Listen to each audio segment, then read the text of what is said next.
पश्चिम Bengal assembly में Trinamool Congress opposition पर बैठी है, पर ऑपोजिशन का असली लीडर कौन है?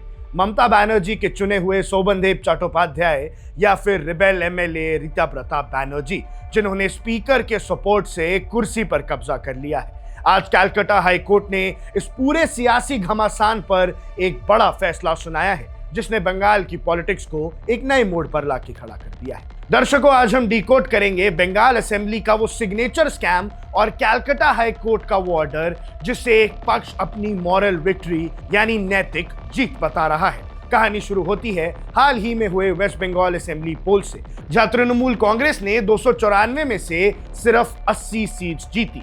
80 सीट्स के साथ टीएमसी सबसे बड़े ऑपोजिशन पार्टी बनकर उभरी और नियम के मुताबिक लीडर ऑफ ऑपोजिशन का पद उन्हीं के पास जाना था। टीएमसी के जनरल सेक्रेटरी अभिषेक बैनर्जी ने एक ऑफिशियल लेटर भेजकर शोभनदेव चट्टोपाध्याय को एलओपी बनाने का प्रस्ताव दिया, लेकिन कहानी में ट्विस्ट तब आया जब पार्टी के ही कुछ एमएलएज ने बगावत का झंडा उठा दिया। रीता प्रताप बनर्जी की अगुवाई में रिबेल एमएलएज ने आरोप लगाया कि जिस लेटर पर उनके साइन दिखाए गए हैं वो दरअसल फोर्ज्ड है, यानी उनके नकली सिग्नेचर्स किए गए हैं। इस शिकायत के तुरंत बाद टीएमसी ने एक्शन लेते हुए रीता प्रताप बनर्जी और संदीपन साहा को पार्टी से निकाल दिया, लेकिन बाजी पलट चुकी थी। 3 जून को असेंबली स्पीकर रतिबांद्रा बोस ने एक बड़ा फैसला लेते हुए रीता प्रताप बनर्जी को बंगाल का नया लीडर ऑफ ऑपोजिशन रिकॉग्नाइज कर लिया, क्योंकि उनके पास उस वक्त 58 टीएमसी एमएलएस का सपोर्ट था। आज की तारीख में रीता प्रताप का दावा है कि 80 में से 65 एमएलएस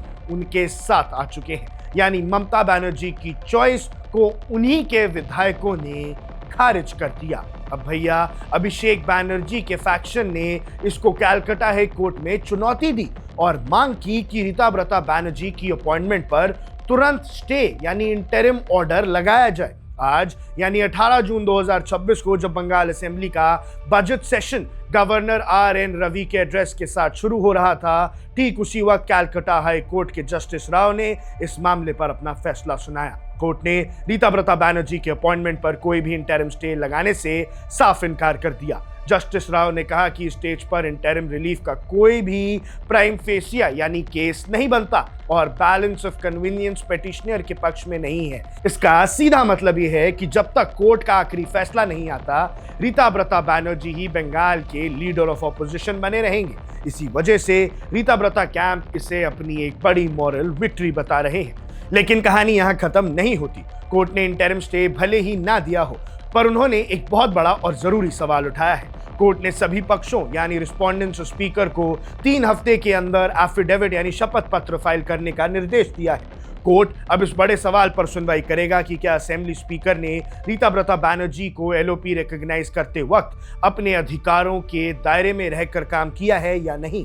क्या स्पीकर का यह फैसला कॉन्स्टिट्यूशनली सही था? इस मामले की अगली सुनवाई अब 28 जुलाई को होगी। इस पूरे मुद्दे के पीछे एक बहुत बड़ी क्रिमिनल इन्वेस्टिगेशन भी चल रही है। वेस्ट बंगाल सीआईडी इस वक्त सिग्नेचर फ्रॉड के आरोपों की गहराई से जांच कर रही है और ऐसी खबर है कि इस सिलसिले में खुद टीएमसी जनरल सेक्रेटरी अभिषेक बैनर्जी से भी पूछताछ की जा चुकी है। एक तरफ कोर्ट में कॉन्स्टिट्यूशनल पावर्स की लड़ाई है, दूसरी तरफ सीआईडी की छानबीन और तीसरी तरफ असेंबली के अंदर सुप्रीमेसी की जंग। 28 जुलाई को जब कोर्ट दोबारा बैठेगा, तब तक एफिडेविट्स के जरिए नए पन्नों का खुलासा हो चुका होगा। तब तक के लिए रीता प्रताप बनर्जी का पलड़ा भारी है और बंगाल की राजनीति इस घमासान के बीच बहुत दिलचस्प मोड़ पर पहुंच गई है। इस पूरे विषय पर आपकी क्या राय है, हमें कमेंट सेक्शन में जरूर बताइएगा। आप देख रहे हैं वन इंडिया, मैं हूं आकाश Kaushik. Subscribe to One India and never miss an update. Download the One India app now.